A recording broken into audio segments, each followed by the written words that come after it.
But the situation of those who use marijuana for therapeutic purposes would actually fall under the very section that I was citing earlier, that being section 31B1.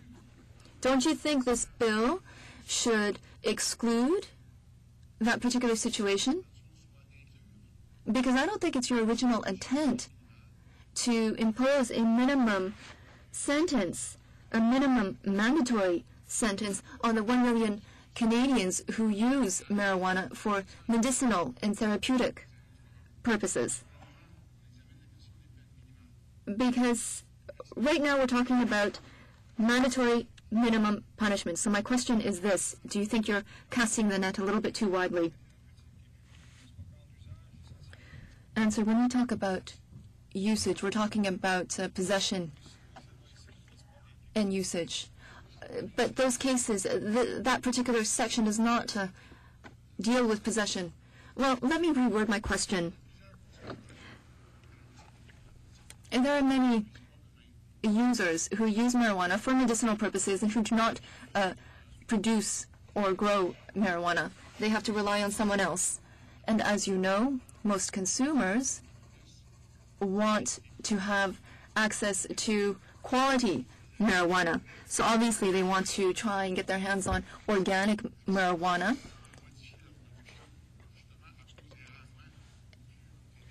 And there are some producers who refuse to use organic methods because that would actually cut their production. So a producer is going to be much more compelled to grow a certain number of plants using chemicals in order to increase his yield. I know that you're saying that there is a regulatory process in order to receive access to medicinal marijuana. I think there's a huge and marked difference between the 400,000 people who are registered with Health Canada and who use medicinal marijuana, as well as those who don't. And the number is probably 1 million. Probably 1 million Canadians who use marijuana at least once a year for medicinal purposes. Obviously, those people are not part of an organized crime group. And they don't fall into the same category as people that you are trying to target. But they would be caught up in the trafficking, the circulation of marijuana. And in fact, the Court of Appeal of Ontario had recognized the legitimacy of medicinal marijuana. There are many Canadians who impressed upon us the fact that your bill is targeting too wide a demographic. Senator, we were asked to draft a piece of legislation.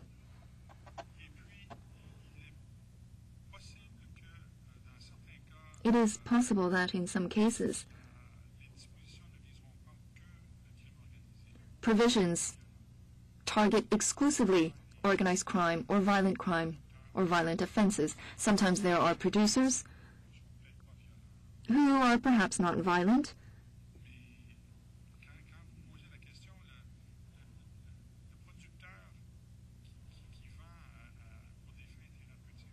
but a producer who grows marijuana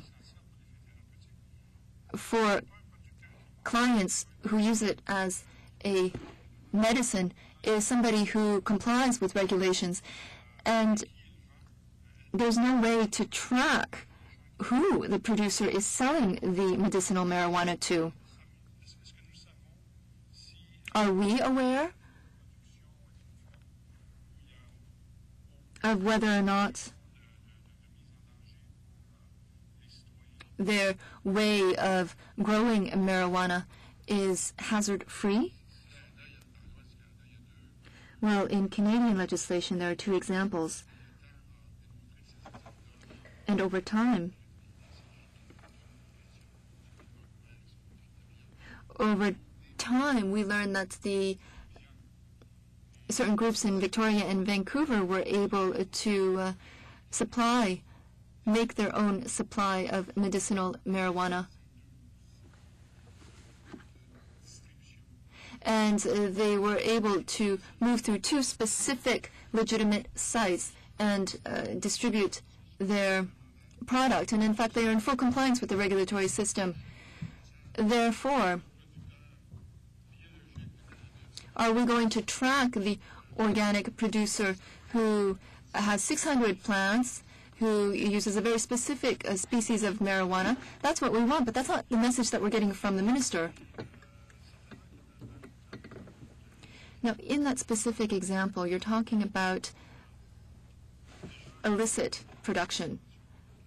And so already there has been an infraction under current legislation.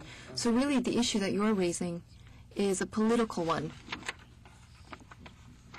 And it falls beyond my purview. Senator Joyanne. About the Gabor and Crutcher study that that had at scope the United States situation or the American situation. In your term, the conclusions are interesting, but of little practicability, in your opinion. Is it what you have in mind? No, it's not. What I said was that the conclusions were interesting. They were not definitive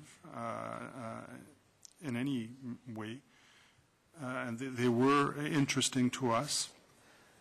But in response to whether or not we bore these in mind, the fact is that once we were given a policy directive in terms of what to prepare, then those studies became less significant. So in other words, if I read your answer, we are invited to adopt minimum sentence for a series of infractions, and you don't have any real information or reliable information on the impact of those minimum sentences, generally. We have no statistical information about the Canadian situation. No. In terms of drugs, no, we don't. Okay. So in other words, we are asked for to do something that we don't know really the real impact, more or less. There are, I guess, there are arguments being put forward that these do have a deterrent effect, that they will put away dangerous offenders for a period of time, that they very well may assuage Canadian fears about violence and crime. But until we have something with which we can gather information, it is speculative. Speculative. So that's why there is Section 8.1 in the bill at page 5. I believe that's why the House of Commons Committee put that forward. Because we don't really know the cost-benefit analysis of mandatory minimum sentences today when we are requested to adopt those in the bills. I believe that's correct. Okay. Just as a supplementary to that, that was added through the hearings in the House of Commons, if I understand. That's at committee stage. At committee stage. Clause by clause, yes. We will have a very short second round. Can we limit only to one question, the colleagues who want to ask a question? I have on my list Senator Baker, Senator Milne, and Senator Wallace. Senator Baker. Yes, thank you, Chair. I just